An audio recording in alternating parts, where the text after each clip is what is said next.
Asuin pienessä kaupungissa, jossa meillä lähes kaikilla oli omat jo lapsuudesta tutut kaverimme.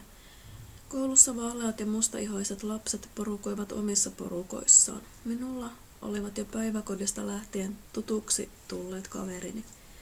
Eräänä aamuna isäni ilmoitti, että hän oli saanut työn maaseudulta ja että me muuttaisimme ainakin toistaiseksi sinne.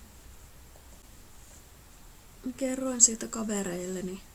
Kevät tuli, koulu loppui ja vanhempani pakkasivat tavaroitamme pakettiautoon. Ja sitten matka alkoi. Lähetin kavereille tekstiviestit ja pitkä automatka maaseudulle alkoi. Käännyimme metsätielle ja lopulta tulimme perille. Näkyvissä oli omakotitalo, piha ja metsää. Sain valita itselleni huoneen. Järjestelin tavaroitani sinne. Sitten päätin lähteä tutkimaan ympäristöä.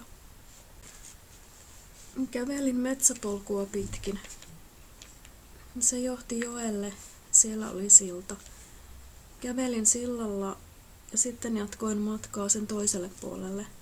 Kävelin joen viertä pitkin. Sitten yhtäkkiä astuin ihan reunalla olevalle kivelle ja se irtosi ja putosin jokeen. Vesi oli kylmää ja se oli syvää.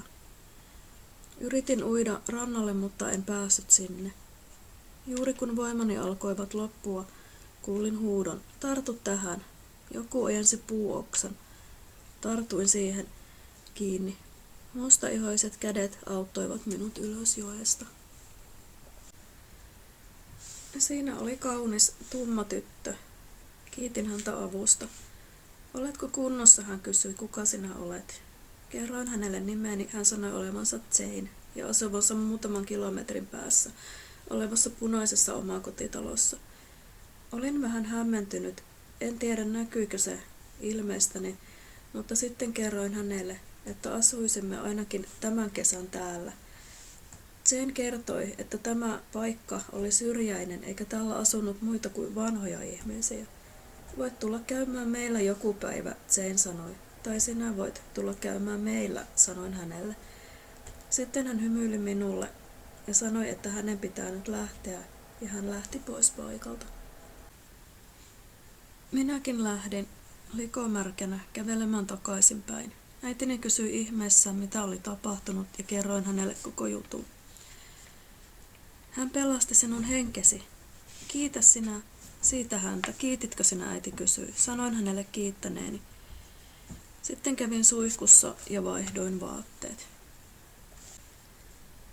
Äitini laittoi ison korin täyteen herkkuja ja pienen viestin, jossa hän kiitti tyttöä. Hän käski minun lähteä sinne. Katsoimme kännykän navigaattorista, miten pääsisin sinne suorinta tietä. Lähdin matkaan painavan korin kanssa ja lopulta tulin punaiselle talolle ja soitin ovikelloa. Mustaihoinen nainen avasi oven ja katsoi minua hämmästyneen näköisen.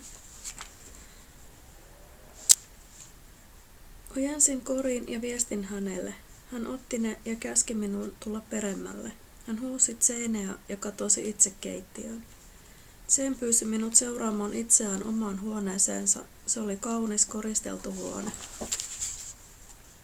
Muuten ihan tavallinen. Päätettiin lähteä ulos pihalle. Janen äiti käski meidän ensin tulla kahvipöytään, joten menimme sinne. Keskustelimme tapahtuneista. Janen isäkin tuli pöytään. Tutustuttiin toisiimme.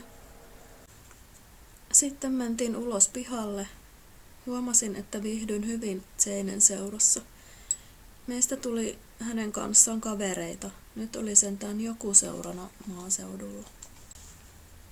Kävimme seikkailemassa autiotalossa, metsissä ja sen joen rannalla, jonne minä olin pudonnut. Seisottiin siinä sillalla ja katsottiin jokea. Kavereilleni viestitin, että olen löytänyt uuden ystävän, mutta en kertonut heille enempää. Pelattiin heidän kanssaan netissä ja juteltiin aina välillä. Mutta ilman Janea maaseudulla olisi ollut yksinäistä. Hänkin opetteli pelaamaan netissä. Se kesä meni hyvin, kun syksy tuli, jouduin lähtemään koulun takia takaisin kaupunkiin. Asuisimme äidin kanssa talvet siellä. Mutta keväällä tulisin taas takaisin tänne.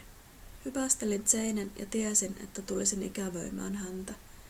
Lupasin hänelle, että tulen ensi keväänä takaisin. Hän menisi kyläkouluun, jonne oli pitkä matka, sinne pääsisi koulupussilla. Voitaisiin edelleen viestitellä kännyköillä toisellemme. En tulisi ikinä unohtamaan tätä kesää.